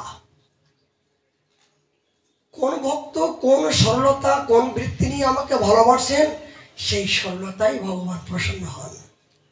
একটা দৃষ্টান্ত আসছে। ভগবান একজন এক সরল জগতে এমন এক বস্তু, অনেকে যারা বেশি খায় তারা কিন্তু তাদের প্রতি অনেক হিংসা করে। এই তো দেখতে ভেদা বিড়েল মতো, দেখতে কিছু জানিস না, কিন্তু যখন খেতে বসিস এত বড় বড় বেশি খাস, এই একটা দোষের বিষয়। আবার আজ খেতে যখন বসে অল্প খায়, তাই তুই খেতে পারিস না। কিন্তু এই জগৎময় ভালো এবং মন্দ বেশি হলে দোষ, আবার কম হলে দোষ। একজন ভক্তপ্রবর এই রাজস্থানে, তার জীবনী চরিত্র শ্রবণ করুন। তিনি সংসারের মধ্য দিয়ে অনেক বেশি করে বেশি ক্ষুধা লাগতো। সামান্য ক্ষুধা লাগলে কত সরলতা, দেখুন সরলতার জীবনে কি হয়। তার একটা মুহূর্ত কাল না খেতে পারে থাকতে পারত না। কিন্তু সংসারের মধ্য দিয়ে যে কোনো কর্মাদি করেন না, যদি পেটের জন্য কেউ সংসার পড়ে থাকে, কে খেতে দেয় বাবা? সে তো সবার কাছে গালাগালি, ধিক্কারের ব্যক্তি হয়ে থাকে। একদিন তাকে গলা ধাক্কা মেরে বাইরে বাইর করে দিল যে তুই এত এত খাওয়া দাওয়া করিস, প্রতিদিন তোকে কে খেতে দেবে? যা, তোকে আজ থেকে আর খেতে দিতে পারবো না। তিনি এই সংসার থেকে দুঃখ পাওয়ার পরে তবেই কিন্তু সাধু হয়। জগতে দুঃখ ছাড়া কোনোদিন ভগবানের কথা মনে আসে না। দুঃখী ব্যক্তির একমাত্র হরিভজন করার জন্য মানুষ আসে, সুখী ব্যক্তি কিন্তু হরিভজন করতে চায় না। এই ব্যক্তি একটা রাম মন্দিরের সম্মুখে গিয়ে কাঁদছেন, এ ভগবান, আমার একটাই দোষ, বেশি খেতে পারি, এই খাবারটাই আমার জীবন অভিশপ্ত হলো, কিন্তু আমি ক্ষুধা তো নিবৃত্তি করতে পারি না, উপায় কি? তুমি আমাকে শক্তি দাও। এমন সময় মন্দির থেকে একজন পূজারী এসে বলল, কিরে বেটা, তুই খাচ্ছিস কেন? বলছে, কি বলবো, দুঃখের কথা, আমি অনেক বেশি খাই বলে আমাকে বাড়ি থেকে গলা ধাক্কা মেরে বার করে দিল। বলে, চিন্তা নাই, তুই এই মন্দিরে থাক, তুই যত পারিস খাওয়া দাওয়া কর, সব কিছু তোকে দান করলাম, কিন্তু একটা কথা, কি? একটু মুখে রাম রাম রাম রাম এই নামটা তুই বলিস, যত পারিস খাস, কিন্তু মুখে আমার প্রভু নামটা করিস। উনি বললেন, আচ্ছা ঠিক আছে। এবার খেতে খেতে খেতে খেতে যা পারে তাই খাই। এক মুহূর্তকাল তিনি ক্ষুধা সহ্য করতে পারে না। হঠাৎ করে এমন একদিন আসলো, সেদিনকে আশ্রমে কোনো রান্না বান্নার ব্যবস্থা নাই, সব বন্ধ। গুরুদেবকে বললেন, গুরুদেব গুরুদেব, আজ তো কোনো আশ্রমে খাওয়া দাওয়ার ব্যবস্থা নাই, তাহলে আমি একদিন না খেতে পারলে তো আমি মরে যাবো, উপায় কি? বুঝে, বেটা, আজকে একাদশীর দিন খেতে নাই, আমরা নির্জনা ব্রত থাকি। বলে, গুরুদেব, আমার তো এই খাওয়ার জন্য তো আমি আশ্রমে আসলাম, না খেলে তো আমি থাকতে পারবো না, তাহলে আমি কি মরবো? গুরুদেব সেই সরলতা ভাবনা দেখে বললো, একটু আলু একটু তেল নিয়ে আশ্রমের বাইরে যেয়ে রান্না করে খাবি, আশ্রমের ভিতরে খাবি না কিন্তু। ও আশ্রমের বাইরে গিয়ে সিদ্ধ করলো, সিদ্ধ করে জঙ্গলে গিয়ে আরেকটা বললো, শোন, তুই যখন এই সিদ্ধ আলু যখন খাবি, তখন এর রামের ভোগ লাগিয়ে খাস। তোর ইষ্ট দেবতা রাম, সে রামকে ভোগ লাগিয়ে ভোগ নিবেদন করে তুই খাস, তাছাড়া যেন খাস না। এবার সিদ্ধ করার পরে যখন ভোগ লাগাতে গেলেন, গুরুদেবের সেই কথা মনে হলো। ও গুরুদেব যে বলছে যে আমার প্রভু রামের ভোগ নিবেদন করতে হবে, বাবা সত্যি কথা বলবো কি, সরলতা ব্যক্তির জীবনে কি আসা যায়। একাদশী দিন জঙ্গলের মধ্য দিয়ে যখন নিবেদন করলেন, হে প্রভু রাম, হে রঘুপতি রাম, তোমাকে ভোগ নিবেদন করলাম, তুমি এসো। আমি হতভাগিনী বলে আমার হাতের তুমি খাবে না, আমি আমি কত অপরাধী, আমার হাতের তুমি খাবে না। এই ভাবনা নিয়ে যখন ভোগ নিবেদন করলেন, প্রভু রাম এবং লক্ষ্মণ নিজেই প্রকট হলেন। প্রকট হয়ে বললেন, কিরে, কি ভোগ নিবেদন করলি একাদশীর দিন? প্রভু রাম, তোমাকে যে ভোগ নিবেদন করলাম, কিন্তু সংকীর্ণ প্রসাদ, আমি তো একজন তোমাকে নিমন্ত্রণ করলাম, কিন্তু সঙ্গে দুজন, কেমন করে প্রসাদ আমি নির্ভর করব প্রভু? আমি তো তোমাকে একা ডেকেছি, কিন্তু তোমার পাশে যে আরেকজন আছে, একে আমি কেমন করে দেব?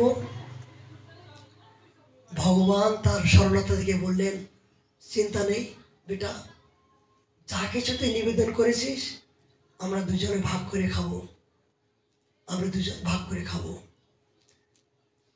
এই রাম লক্ষ্মণ সে নিবেদিত প্রসাদ পেলেন। বাবার বলে বললেন, বেটা, তুই তো দুদিন ব্যাপী অনার আসিস, তোর মুখটা শূন্য অবস্থায়, আমাদের অধর্মিত পাবি না?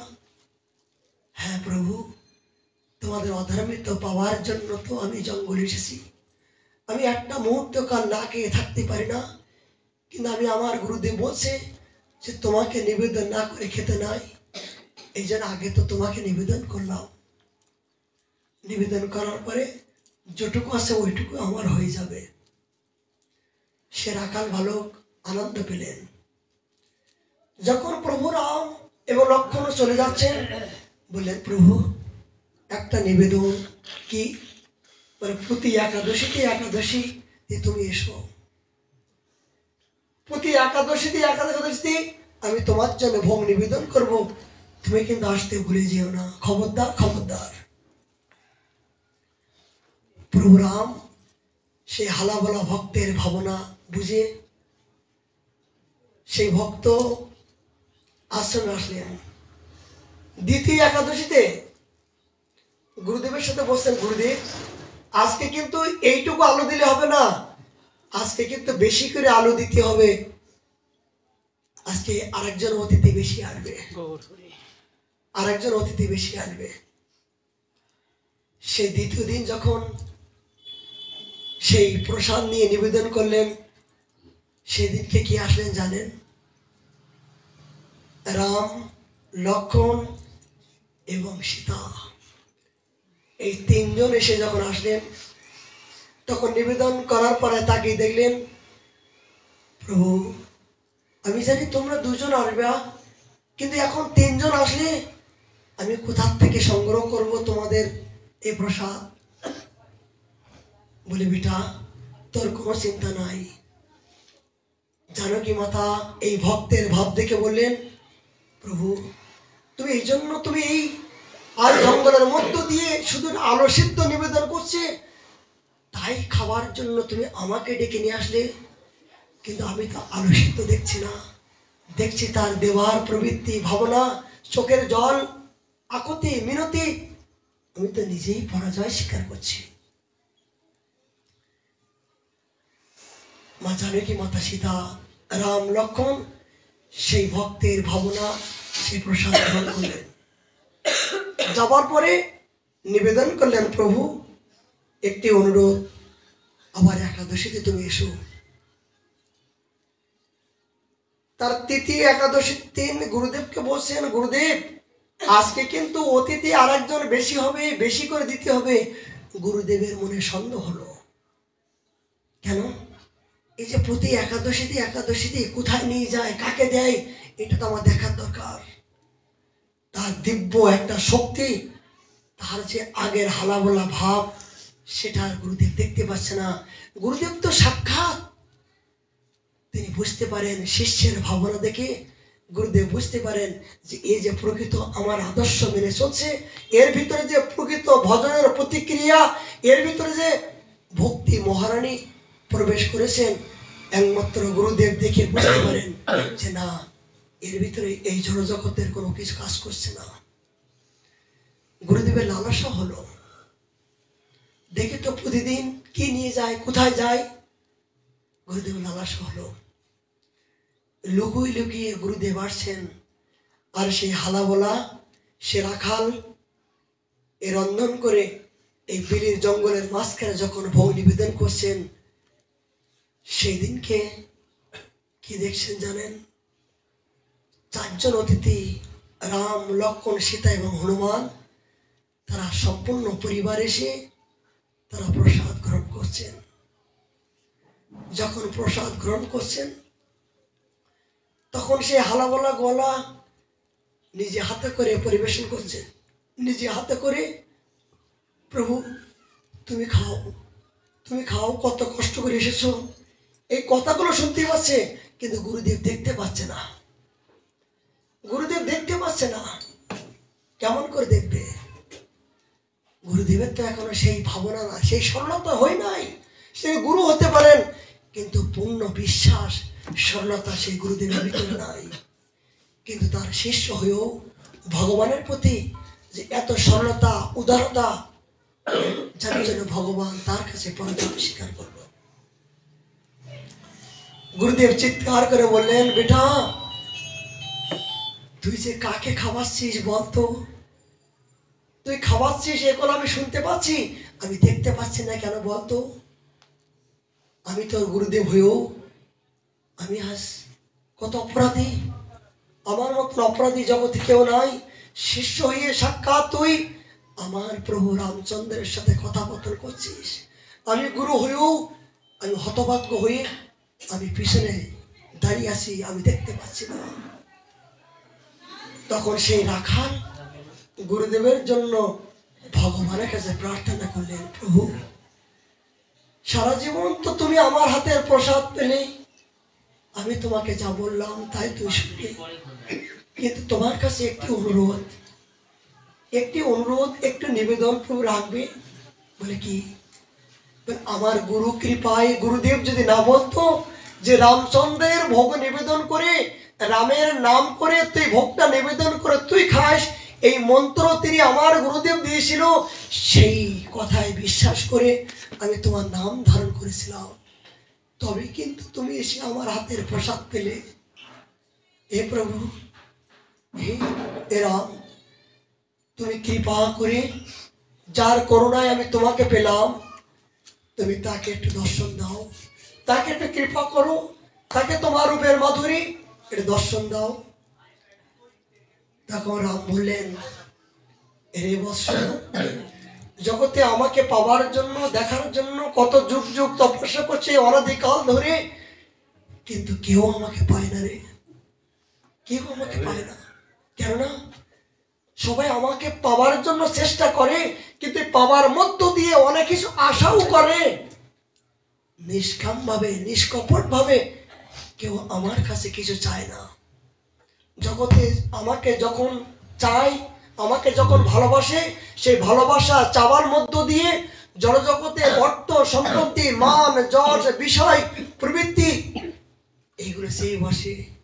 কিন্তু নিঃস্বার্থ ভাবে কেউ আমার কাছে কেউ আসে না, আমার কাছে কেউ চায় না। আর তোর মতন সরলতা ভাবে কেউ আমাকে ডাকে না। তুই যেমন সরলতা ভাবে আমাকে প্রাণ ভরে ডাকলি, আমি জানি সবার কাছে যায় না, আমি সবার হাতে খাই না। যে আমার হয়, যে আমাকে ছাড়া জগতে আর চেনে না, আমি তার কাছে গিয়ে সেই ভক্তের দ্রব্য যে আমি কিনে খাই। সবাই আমাকে ডাকে রে, কিন্তু সে ডাকার মধ্য দিয়ে আমাকে ভালোবাসার মতো সেই ডাকটা ডাকে না। আমার কাছে পাওয়ার জন্য ডাকে, আমার জন্য কামনা বাসনার জন্য ডাকে। নিষ্কাম ভাবে জগতে কেউ ডাকে না, নিষ্কাম ভাবে, নিঃস্বার্থ ভাবে কেউ আমাকে ভালোবাসে না। জগৎময় যা কিছু পাওয়া আশা করে, সমস্ত পাওয়ার মধ্য দিয়ে শুধু লালসা, লালসা, চাওয়া পাওয়া। কিন্তু তুই তো আমাকে কিনে নিয়েছিস তোর সন্ন্যতা দিয়ে, তোর ভালোবাসা দিয়ে, নিষ্কাম প্রেম দিয়ে আমাকে যতবার ডেকেছিস, শুধু আমি আসিনি রে, তোর ডাকে আমি আমার সঙ্গ ভঙ্গ, আমার সমস্ত পার্শ্বদ নিয়ে আমি তোর এই শরণতার কাছে পরাজয় স্বীকার করছি। তখন বললেন, প্রভু তুমি যদি এইটুকু উপকার করে থাকো, তাহলে আমার গুরুদেবকে তুমি কৃপা করবে না? আমার গুরুদেব যে যদি তুমি কৃপা করো না করো, আমি প্রতিজ্ঞা করলাম, আজ থেকে প্রতিজ্ঞা করলাম, যদি আমার গুরুদেবকে তুমি কৃপা না করো, আমি আর কোনোদিনের জন্য তোমার জন্য প্রসাদ নেব না, প্রসাদ আমি নিবেদন করব না, আর তোমার নাম আমি আর এই মুখে নেব না। মনে করব যে তুমি আমার নিষ্ঠুর, নিষ্ঠুর। অনুরাগ কখন হয়? ভক্ত এবং ভগবানের যখন ভালোবাসার চরম পর্যায়ে একাকার হয়ে যায়, তখন ভক্ত ভগবানকে ধিক্কার, গালাগালি দেওয়ার মতন সামর্থ্যবান হয়ে থাকে। কেন? যাকে ভালোবাসা হয় মন থেকে, তাকে শাসন করার মতন সাহস তার ভিতরে হয়। যে জীবনে ভালোবাসতে জানে না, সে জীবনে শাসন কেমন করে করবে? সে রাখাল বালক ভগবানকে বললেন, প্রভু আমি আজ থেকে আর তোমার নাম করব না, আর ভোগ নিবেদন করব না, আমি অনাহারে মরবো। আমি মনে করব যে আমার জগতে কেউ নাই, জগতে আমার একমাত্র ছিল আমার গুরুদেব বা শ্রীরাম, তারাও আমাকে দেখে মুখ ফিরে নিল। আমার আজ থেকে মনে করবো আর কেউ নাই। প্রভু রাম মর্যাদা পুরুষোত্তম ভক্তের ভাবনা দেখে বললে, শোন, আমি তোর গুরুদেবকে কৃপা করতে পারি, করুণা করতে পারি একটা শর্তে। তোর গুরুদেবের এমন কোনো সামর্থ্য নাই, এমন কোনো ভালো কর্ম করেনি যে আমাকে সাক্ষাৎ দর্শন করবে। যদি তুই তোর গুরুদেবকে কৃপা করিস, তবেই তোর গুরুদেব আমাকে দর্শন করতে পারবে। তুই যদি কৃপা করে গুরুদেবকে কৃপা করিস, তবেই তোর গুরুদেব আমাকে দেখতে পাবে। কি বলে? তুই তোর গুরুদেবকে স্পর্শ কর। তুই যখন গুরুদেবকে স্পর্শ করবি, তোর স্পর্শ পাওয়া মাত্রই আমার সেই রূপ দর্শন করতে পারবে, এছাড়া তোর গুরুদেবের নিজের ইচ্ছায় আমাকে দর্শন করতে পারবে না। তখন শিষ্য বললেন, হে রাম, আমি আমার গুরুদেবের জন্য যদি নিজের জীবনকে বিসর্জন দিতে হয় তবু দেব, কিন্তু আমার গুরুদেব যেন তোমার চরণ থেকে বঞ্চিত না হয়। শিষ্যের জন্য গুরুদেব মহান হয়, আমার গুরুদেবের জন্য শিষ্য মহান হয়। কখন? যদি শিষ্য যদি ভজন করে, শিষ্য যদি কোনো গুরুদেব যদি বলেন, আরে তোকে আমি দীক্ষা দিলাম, অনেক বড় দুঃখের বিষয়, অনেক জগতে গুরু হয়েছেন, গলায় কণ্ঠে দিচ্ছেন, তিলক দিচ্ছেন, কিন্তু হরিনামের মালা দিচ্ছেন না। তাহলে সাধন কি? সাধ্যবস্তু কি? হরিনাম ছাড়া যে সাধন নাই, সাধ্যবস্তু হবে না। এমনকি গুরুদেব হরিনাম করেন না, হরিনামের মালাও গ্রহণ করেন না, এগুলো আমাদের সম্প্রদায়ের মধ্যে নয়। কিন্তু যদি কোনো ক্রমে গোবরে পদ্মফুল ফুটে কোনো ভক্ত যদি সেই ভজনকে জীবনে চেয়েও যদি মনে করে যে গুরুদেব যদি ভজন করতে মানাও করেন, গোবরে গুরুদেব যদি বলেন যে তুমি বৃন্দাবনে যেও না, কোনো গুরুদেব যদি বৃন্দাবনে বাস করতে বিরোধী করে, আর শিষ্য যদি সেই কথাগুলো অবমাননা করে বৃন্দাবনে বাসও করে, তাহলে সেই শিষ্যের জন্য গুরুদেব একদিন এই বৃন্দাবনমুখী হতে বাধ্য হবে। কেন? এটা বাস্তব জীবনে বাবা। আমার গুরু মহারাজ যখন দীক্ষা নিয়েছিল তখন হরিচাঁদ ঠাকুরের সম্প্রদায় দীক্ষা নিয়েছিল। নেবার পরে যখন ধর্মনগরে প্রভা যদুগোপাল গোস্বামীর নিকট থেকে দীক্ষা নিলেন, নেবার পর আগের গুরুদেব রেগে যাচ্ছে, এই পরিপূর্ণ সঙ্গচনা করবি না, ও আমার শত্রু, ও আমার আগে শিষ্য ছিল, এখন আমার শত্রু হয়েছে। এখন প্রফুল্ল, আমার গুরু মহারাজের আগে নাম ছিল প্রফুল্ল, তিনি এরকম ছোট হয়ে থাকতেন। গুরুদেব কি করবে? তিনি প্রার্থনা করতেন যে প্রভু আমার গুরুদেবের তুমি সদ্বুদ্ধি দাও, গুরুদেবের সদ্বুদ্ধি দাও। এই আমার গুরু মহারাজ এই প্রার্থনা করতে করতে, ভজন করতে করতে, এই ভজনের প্রভাবে সে আগের গুরুদেব কৃপা করে পরবর্তীতে বৃন্দাবনে এসে আবার বাবাজি হলেন। এই সম্প্রদায় আবার নতুন করে দীক্ষা নিলেন, বাবাজি হয়ে ভজন করে তিনি প্রাপ্তি হলেন। চিন্তা করা যায়, শিষ্য যদি ভজন করেন, এই ভজনের প্রভাবে গুরুদেবের উদ্ধার হবার সামর্থ্যবান হয়ে যায়। এটাই সত্য। তখন কি করলেন? সে রাখাল বালক যখন গুরুদেবকে স্পর্শ করলেন, তখন গুরুদেবের ভিতরে একটা দিব্য শক্তি ভিতরে আসলো। দিব্য শক্তি যখন আসলো তখন যেন আগুন ধরে গেল। এই দিব্য শক্তি আসার পরে তখন দেখতে পাচ্ছেন যে সম্মুখে রাম, লক্ষ্মণ, সীতা আর হনুমান আমার শিষ্যের পাশে তারা অবস্থান করছেন, সাক্ষাৎ চারজন ব্যক্তি। তখন গুরুদেব শিষ্যের কাছে বন্দনা করছেন, রে আজ আমি তোর গুরু হতে পারলাম, জড়জগতে গুরু হলাম, কিন্তু গুরু হয়েও আমি সাক্ষাৎ ভগবত দর্শন করার মতন সৌভাগ্য নয়। আজ থেকে তুই আমার গুরু। কেন? তোর মাধ্যম দিয়ে আজ সাক্ষাৎ ভগবত দর্শন হলো। তুই আমার গুরু, তোর মাধ্যম দিয়ে আজ সাক্ষাৎ শ্রীরামের, আমি রামকে ভালোবাসি, রাম নাম করি বটে, কিন্তু রামের দর্শন করার মতন সৌভাগ্য নয়। তুই আমার শিষ্য হয়ে যে ত্যাগ, বৈরাগ্য, সরলতা নিয়ে, যে মনোবৃত্তি নিয়ে আজ সাক্ষাৎ আমার শ্রীরামকে প্রসন্ন করে পরাজয় স্বীকার করেছিস, আমি তোর কাছে হেরে গেলাম। গুরুদেব শিষ্যের কাছে পরাজয় স্বীকার করলেন। তখন শ্রীরাম প্রসন্ন হয়ে বললেন, দেখো জগতে আমি কার কাছে প্রসন্ন হই? জগতে এই সরলতাই হলো ভগবানকে পাওয়ার একমাত্র পরম উপায়। যতক্ষণ পর্যন্ত নিজের ভিতর কপটতা, সরল, মাৎসর্য, অহংকার, অভিমান থাকবে, ততক্ষণ পর্যন্ত ভগবান কোটি জনম যদুবা করো নাম সংকীর্তন তবু না পাবে ব্রজনন্দন। অহংকার, অভিমান যতক্ষণ পর্যন্ত আপনি ত্যাগ না করতে পারবেন, এই শিশুর মতন সরলতা, উদারতা না করতে পারবেন, না হতে পারবেন, ততক্ষণ পর্যন্ত ভাগবত দর্শন আপনার জীবন হবে না, হবে না, হবে না। এই সরলতা হবার জন্য আপনাকে সেই সরলতা ব্যক্তির পাশে যেতে হবে। হৃদয়টা নির্মল হওয়ার জন্য যারা এই বৃন্দাবনে ভজন করছেন, যারা প্রকৃত জীবনের সমস্ত সব কিছু ত্যাগ করে জীবনের চেয়েও যারা ভজনকে আপন মনে করতে পেরেছেন, তাদের সঙ্গ যখন জীবনে একবার মিলে যাবে, তখন আপনার সেই ভাবনা, সেই চিন্তা চেতনা আপনার জীবনে আসবে। তখন আপনি সেই অপ্রাকৃত বস্তু পাবেন। সেই অপ্রাকৃত রাজ্যে আপনি অনুসন্ধান করে সেই প্রেম রাজ্যে আপনি বিচরণ করতে পারবেন। এইটা হলো প্রকৃত সত্য, এইটা হলো সাধক জীবনের পরম সত্য। এছাড়া জগতে সবই মিথ্যা, সবই মিথ্যা। বাবা, সময় তো হয়ে গেল। আমরা সময় তো বলতে বলতে দেখতে দেখতে কখন চলে গেল বুঝতে পারলাম না।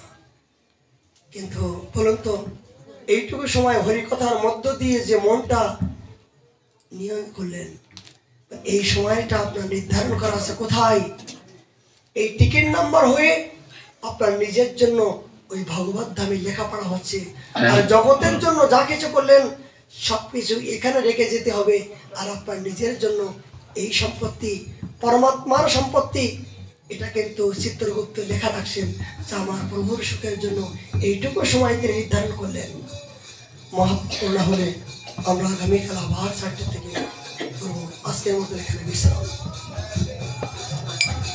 জয় জয় রাধে কৃষ্ণ গোবিন্দ, জয় জয় রাধে কৃষ্ণ গোবিন্দ, রাধে গোবিন্দ, রাধে গোবিন্দ, রাধে গোবিন্দ, রাধে গোবিন্দ, জয় রাধে কৃষ্ণ গোবিন্দ, জয় জয় রাধে কৃষ্ণ গোবিন্দ, জয় জয় শ্যাম সুন্দর মদন মোহন বৃন্দাবন চন্দ্র, জয় জয় শ্যাম সুন্দর শ্রী মদন মোহন বৃন্দাবন চন্দ্র, জয় রাধা রাম রাসবিহারী শিব কোলানন্দ, জয় জয় রাধা রমণ রস বিহারী শ্রী গোকুলানন্দ, জয় রাধাকান্ত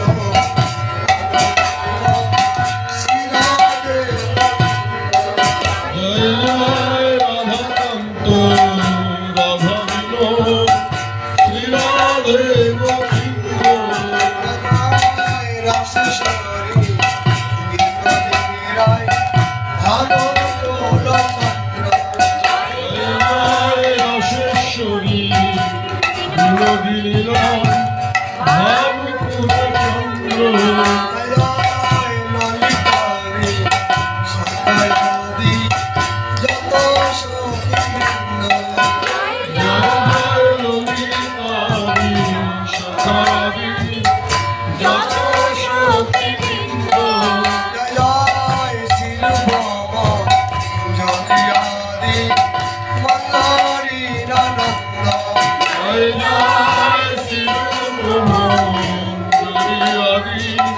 মঙ্গলি আনন্দ,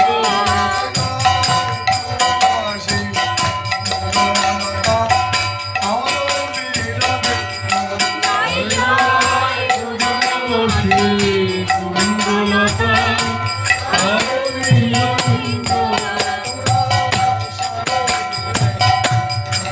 দয়া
Hare